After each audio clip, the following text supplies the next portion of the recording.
And today's topic is going to be very small but very important one.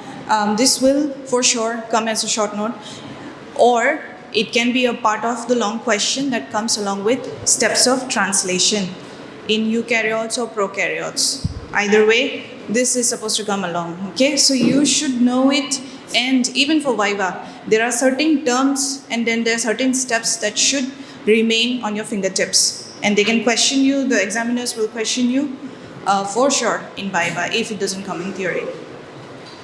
So yesterday you had your class on eukaryotic translation, right? Yes or no? See, I was on leave for a few days, so I do not know what class you had. What was the class yesterday? Translation in eukaryotes, okay? Fine. So today's topic is Post Translational Modification, meaning what happens after translation is done, right? What are the modifications that happens and what is the significance? What are the significance of those modifications? That is what we learn about today. This is going to be a very short class. Please pay attention. So today we will learn what is post-translational modification. Now this is different from post-transcriptional modification, okay? So you have to make sure that you remember the two are different and be able to differentiate between the two. And the types of post-translational modification, very simple. Since you had a class yesterday on translation, so let's just revise. I want to know what you have learned. The first question, the initiation codon in eukaryotic translation. This side? AUG. Okay, next question. The initiator tRNA in eukaryotes carries, is it methionine or N-formyl methionine? Which one is it? How many of you say A and how many of you say B? A? B? Okay, so majority of you are correct. It is methionine. Next we have Kozak sequence. What is it important for? It is initiation, termination, elongation. What is it? The class was done just yesterday. Yes, it is for initiation. Okay. Next question, the enzyme responsible for charging tRNA. Tell me the name. Very good. Aminoacyl tRNA synthetase. Then we have ribosomal site where peptide bond formation takes place. Very obvious. Which one? E or P? Which one? P? Is it P? Okay, the P site. P for peptide bond, P for P site. Okay, energy source for elongation during translation comes from only GTP, only ATP, both GTP, ATP? It is both. GTP and ATP both are involved. Which one of this is a stop codon? UAA. See, if you ever come to me for your Viva, I will surely ask this question. What is stop codon? What is start codon? So remember, there are only three. Anyway, good. The next question, the large ribosomal subunit in eukaryotes is? What is the other one, smaller one? 40S. Okay, good. Then, acha class hua fir. So we'll start with post-translational modification. You know, DNA से जब RNA बनता है, what do we call it? Transcription. Very good. When RNA codes for a protein, what is it known as? Translation. Now, this translated protein is not functional and it is quite big and it is not active. For it to become active, it has to undergo certain modifications, and these modifications are known as post-translational modification. समझ में आया? Okay, very simple. This, when somebody asks you what is post-translational modification, you should start with the definition of it, okay? So the proteins are synthesized as such, they are not functional, and they are, you know, a chain of polypeptide is first made, right? So they have to undergo certain modifications. What are those modifications? Something called trimming, intein splicing, and covalent changes. ये सब क्या होता है? Let's go through it. What is trimming. The name itself says what is trimming. We trim our nails, we trim our hair, right? What is trimming? Cutting off, right? So what happens to these proteins? एक बार protein synthesized हो गया, so it is synthesized as precursors. Precursors means like a predecessor, okay? For them to become active, it has to undergo certain changes like trimming. Trimming में हम क्या करते हैं? We cut off certain portions of certain proteins and then they become active. This is known as trimming. And this process is the cutting off or the degradation of protein is known as proteolysis, and it liberates active protein. एक बार trimming हो गया, so they become active. This is known as trimming. For example, insulin. Insulin का क्या होता है? It is first released as pre-proinsulin, then it becomes proinsulin, then it becomes insulin. So this is done through the process of trimming. I do not have the diagrams for it, but your books will have it. Next we have called intein splicing. This is similar to introns and exons, which you may have read before. So inteins are intervening sequences in the proteins. कुछ ऐसे sequences होते हैं within the protein which do not have much function. They are removed, and whatever extains that we have, that has to be ligated or joined together. So this is known as intein splicing. When this happens, then only the protein becomes active.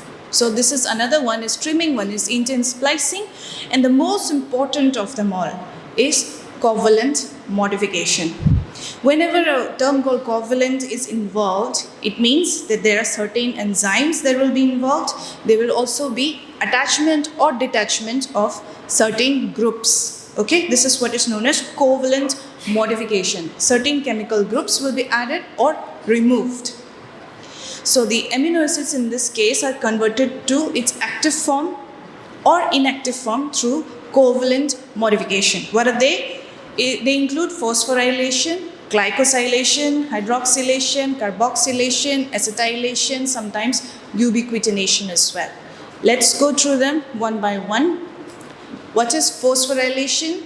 Addition of which group? Phosphate group. Okay, from the name itself we can make out phosphorylation means phosphate group addition.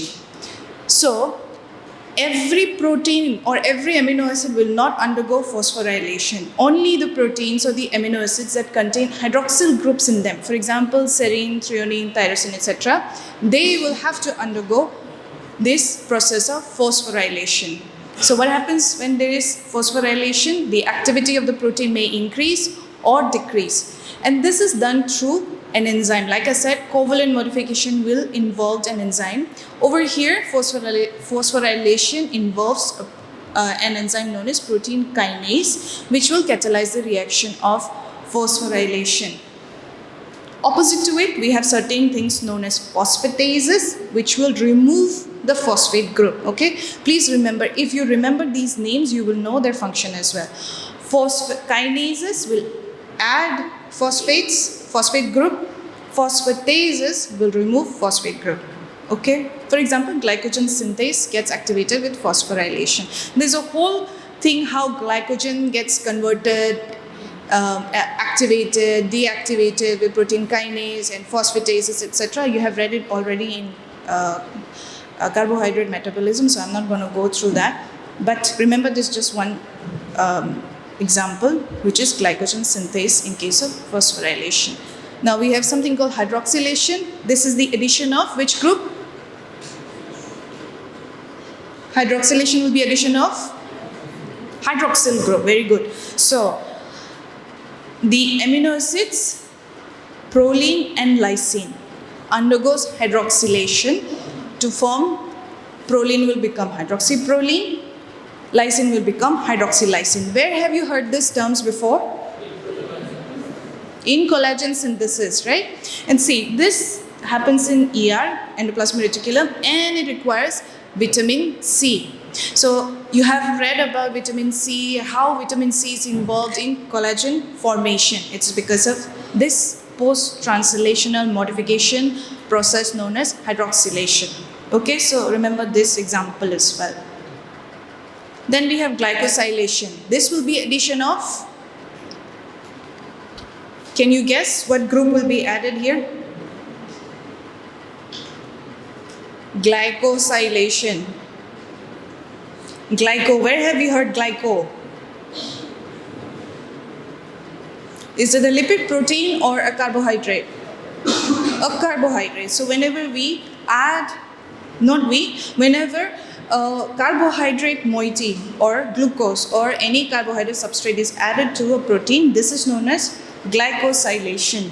Okay, so when carbohydrate moiety is added to these amino acids, for example to serine and threonine and asparagine, it leads to synthesis of something known as glycoproteins. You have heard about proteoglycans, glycoproteins, etc. This is an example of that. So glycosylation, addition of carbohydrate. Okay, so you have hydroxylation, glycosylation, then you have phosphorylation. So remember these very, very important points. Carboxylation, addition of which group?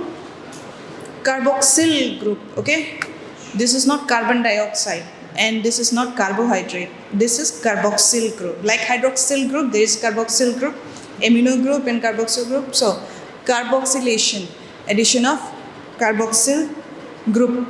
This is vitamin K dependent. One example of this is glutamic acid or glutamate. Whenever we add carboxyl group to glutamate, residue of prothrombin, it gets converted into thrombin. What is the role of thrombin? Blood clotting, right? So how important is this? Vitamin K dependent as well. So do you know what is the first shot a baby gets whenever it is born? Which one? Vitamin K. So you already know it. Why does a baby get vitamin K shot? Yes? So yes, thank you very much. So they are prone to brain bleeds. So their clotting system is not developed properly. Vitamin K is less in newborn babies. So as a routine in India, we give them vitamin K vaccine. That's the first injection they get when they're born. Why? Because newborn babies are prone to brain hemorrhage, okay, bleeding inside the brain. So when we give vitamin K, we are supplementing them with vitamin K because vitamin K is deficient or less in them so as to prevent any bleeding condition in the babies. Why? Because of the formation of thrombin. So if thrombin is not formed, there will be no clot formation and there will be chances of bleeding. And thrombin formation from prothrombin happens because of carboxylation, which requires vitamin K. So now you know why the biochemistry, the reason for the vitamin K shot. We have something called acetylation, acetyl group added. For example, histone. Histone is a protein around the DNA, right? So when histone gets acetylated, they become active. The genes become active. And finally, we have something called ubiquitination.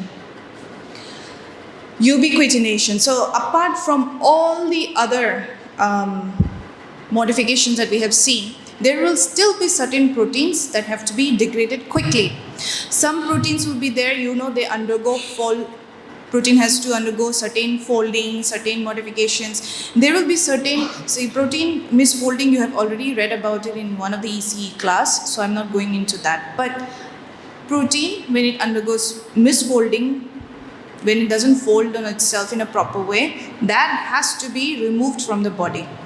And that happens with the help of ubiquitination. How? Any protein which is not properly formed or that has to be removed from the body is marked with the attachment of something known as ubiquitin. So this is also another type of protein.